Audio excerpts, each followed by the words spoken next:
এখন ভোর 5:30 শ্রীমঙ্গল আইসা পৌঁছাইছি। এই মজদু ভাই আমাদের সবাইকে আজকে শ্রীমঙ্গল নিয়ে আসছে।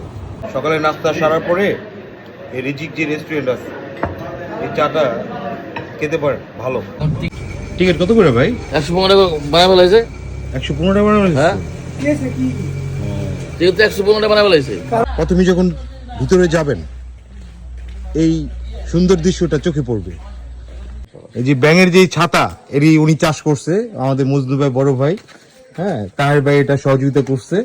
এক ভাই আছে এখানে, আজ মনির সম্পূর্ণ জাতীয় উদ্যানের যত টেন্ডার আছে পৌরসভা থেকে উনি দিচ্ছে।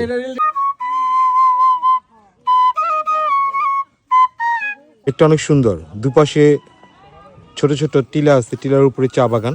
আমি আর আকরাম আছি সাথে, আরো অন্য সবাই দূরে আছে। লেকটা আমাদের খুব ভালো লাগছে। এখন ভোর 5:30 শ্রীমঙ্গল আইসা পৌঁছাইছি। সকালটা খুব সুন্দর। 5:30 থেকে সকাল 9টা একটু রেস্ট করলাম। এটা হলো আমাদের হোটেল। হোটেলের ব্যালকনি থেকে শ্রীমঙ্গলের শহরটা দেখা যাচ্ছে। মজদু ভাই বালিকের আল্লাহর রহমতে সবচেয়ে বড় ব্যবসায়ী। এই মজদু ভাই আমাদের সবাইকে আজকে শ্রীমঙ্গল নিয়ে আসছে। তো যাই হোক, আমার বড় ভাই পিছনে দোস্ত মনির ভাই, আকরাম, কবি সাহিত্যিক তাহের ভাই, আমার বড় ভাই সদ্য। যাই হোক, এটা হলো আমাদের গাড়ি। এই গাড়ি দিয়ে মুন্সিগঞ্জ থেকে শ্রীমঙ্গল আসছি, শ্রীমঙ্গল ঘোরার জন্য। তো দেখি সামনে কতটুকু কি ঘোরা যায়, আপনাদের দেখাবো। গাড়িতে সবাই উঠছি, আলহামদুলিল্লাহ। এখন সবাই এটা হলো শ্রীমঙ্গলের পৌরসভা। পৌরসভাটা সুন্দর, সাথে একটা অডিটোরিয়াম আছে, যেটা সচরাচর সব জায়গায় চোখে পড়ে না।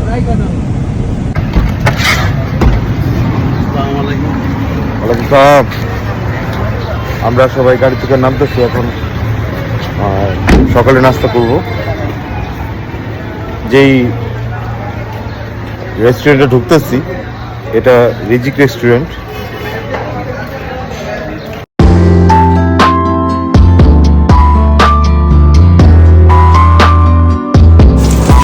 মনির সরকারি মাল বলবে রাষ্ট্রীয় মাল। সরকারি মালের মধ্যে একটা ভেজাল আছে, রাষ্ট্রীয় মালের মধ্যে কোনো ভেজাল নেই। তাই রাষ্ট্রীয় মালের আমি জানি সরকারি মাল, রাষ্ট্রীয় তো অন্য বড় ব্যাপার। আপনার কথা ছাড়া তো আমরা চলতে পারি না।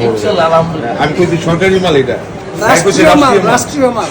কেমন এজন্য বাজু না, জীবনে কোনো বাজু না। একটা ওজন আছে না। এই হলো আমাদের সকালের নাস্তা। ডিম, ডাল, মানে সবজি, পরোটা। ভালো কাঁচাপাতি মারছে। সকালে নাস্তা সারার পরে এই রিজিক যে রেস্টুরেন্ট আছে এই চাটা খেতে পারেন, ভালো।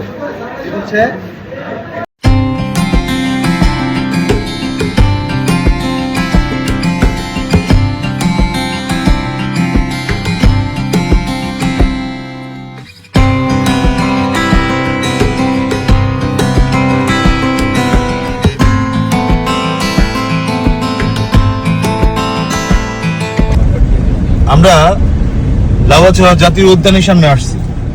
এখন গাড়ি থেকে নেমে দেখি ভিতরে কি সাপ পাওয়া যায় না কি পাওয়া যায়, একটু দেখি। টিকিট কত করে ভাই? 115 টাকা বানায় ফেলাইছে। 115 টাকা বানানো হয়েছে। হ্যাঁ, টিকিট 115 টাকা বানায় ফেলাইছে। কারণটা কি? জিজ্ঞাসা কারণটা 10 টাকার টিকিট হবে। জাতীয় উদ্যান মানে কি?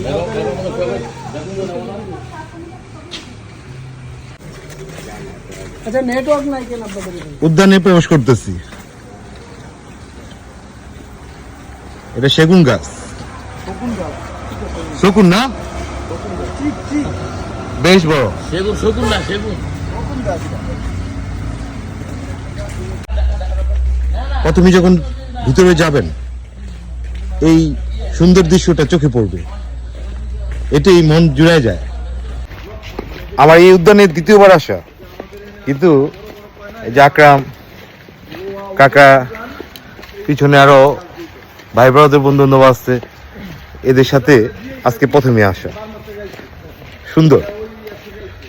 এই যখন রৌদ্র আসে তখন এখানে এরকম ছায়াই থাকে। আমি যখন রৌদ্র পাইছি তখন দেখছি যে এখানে এই জঙ্গলের গাছপালার কারণে ভিতরে রোদ খুব কম প্রবেশ করে।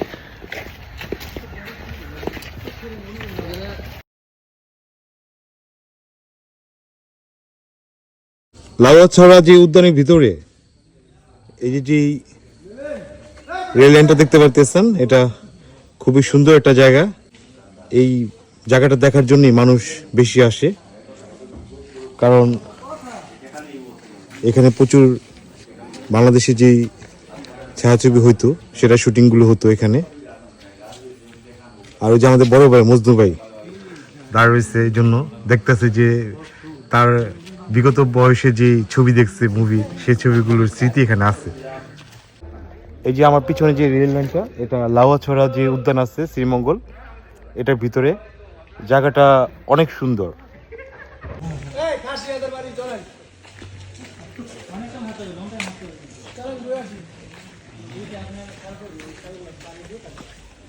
এক একটা গাছ অনেক মোটা, খুব ভালো লাগতেছে, কারণ চারিদিকে সবুজ আর সবুজ।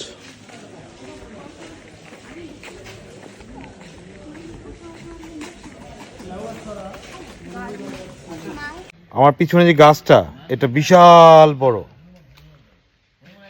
চমৎকার একটা জায়গা। লোহাকাঠ, হ্যাঁ। এই লাউয়াছড়া উদ্যানে যারা এখানে এই আসছে তাদের মধ্যে এই যে দেখেন, এই যে ব্যাঙের যে ছাতা, এরই উনি চাষ করছে আমাদের মজনু ভাই, বড় ভাই, হ্যাঁ। তাহের ভাই এটা সহযোগিতা করছে। এক ভাই আছে এখানে, আর যে মনির সম্পূর্ণ জাতীয় উদ্যানের যত টেন্ডার আছে পৌরসভা থেকে উনি দিচ্ছে। কোনটা অবস্থা? ফজরের পরে ভিডিও আপলোড করলে ভাইরাল হবে। আজিজুল নিশ্চয়ই কোনো মাদ্রাসা ছাত্র এটা লিখছে। হ্যাঁ, যাই হোক, কিন্তু এই জায়গায় কিন্তু খাতা কলমের খুব অভাব ছিল, বুঝছেন, যার কারণে এখানে এই যে কত লেখা। এখন যদি ব্যাঙ্গার ছাতা না দিতাম তাহলে তোমরা বুঝতে কোথায়। হ্যাঁ, এটাও কথা। কিন্তু এর জন্য আপনাদের কাছে আমি কৃতজ্ঞ, সারা বাংলাদেশের বাসী। কারণ এই যে মনির পৌরসভা থেকে যে টেন্ডার নিয়ে সরকারি ভাবে, এটা আপনাদের মাধ্যমে যে এটা স্থাপনা করছে, বাস্তবায়ন করছে, এই জন্য মনির সহ আপনাদের সবাইকে ধন্যবাদ। মোটামুটি লাউয়াছড়া যে উদ্যান আছে আমরা সবাই মিলে ঘুরে দেখলাম, আলহামদুলিল্লাহ অনেক সুন্দর। প্রকৃতির যেই ছোঁয়া আমাকে খুব মুগ্ধ করছে। আমাদের এখানে আরো থাকা উচিত ছিল, কিন্তু অনেক জায়গায় যেতে হবে। এই অল্প সময়ে এতটুকু দেখা, আসলে প্রকৃতির মাঝে থাকা পোষায় না।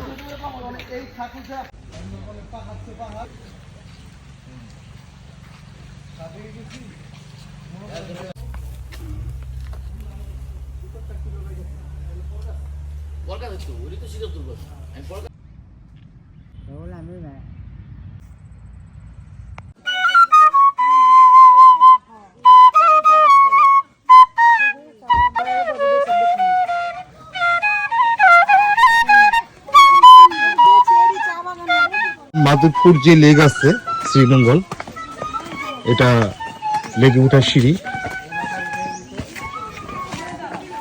চমৎকার একটা লেক, খুবই সুন্দর লাগতেছে। কারণ কিছু জায়গায় মেঘ আছে আকাশে, কিছু জায়গায় রোদ্র। অনেক পর্যটন এখানে আসছে, শুকরিয়া, অনেক সুন্দর।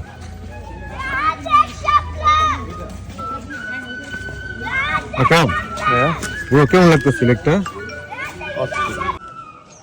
লেকটা অনেক সুন্দর, দুপাশে ছোট ছোট টিলা আছে, টিলার উপরে চা বাগান, অসাধারণ একটা জায়গা। আমরা এখানে আসছি সবাই দেখতে, ভালো লাগতেছে। আমি লেকের পাশে দাঁড়িয়ে আছি, আমি আর আকরাম আছি সাথে, আরো অন্য সবাই দূরে আছে। লেকটা আমাদের খুব ভালো লাগছে। আর এখানে খুব ভোরে অথবা বিকালে আরো অনেক সুন্দর লাগবে।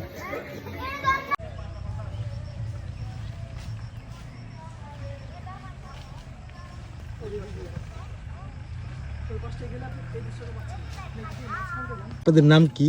আমার নাম রিনা রিনা। আপনার নাম? রামকুমারী। আপনাদের বাসা এখানে?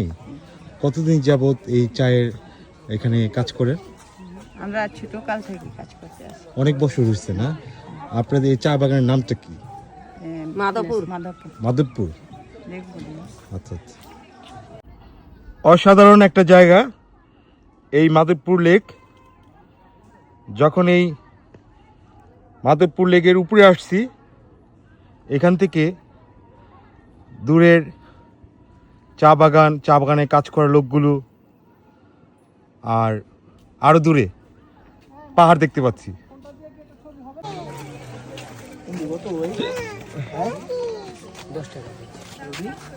কেমন ভাইয়া এটা? মিষ্টি মোটামুটি ভাইয়া, মোটামুটি। মানে তবে ভালো জিনিস। এই যে ছোট্ট একটা ঝিরির পাশে যে বইসা খাইতেছো, কেমন লাগতেছে? খুবই চমৎকার। মানে এরকম তো আসলে আমরা পাই না। তবে পাহাড়ি অঞ্চলের তো শুধু মরিচ গুঁড়া। শুধু অ্যাকুরেট, মানে হরমোন মুক্ত, এই জন্য খাচ্ছি। তুমি একটু খাও।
শ্রীমঙ্গল সারাদিন ঘোরার পরে দুপুরে এখন প্রায় 4টা বাজে।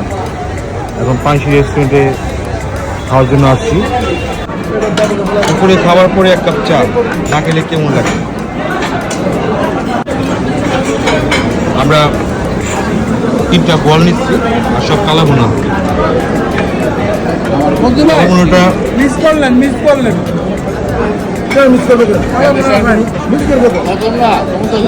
মজা।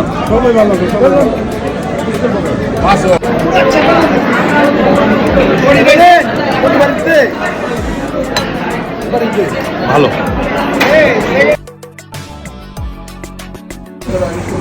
সাতরঙের চা। শ্রীমঙ্গলে আসছি, যদি চাটা না খাই চা তো রাগ করবো।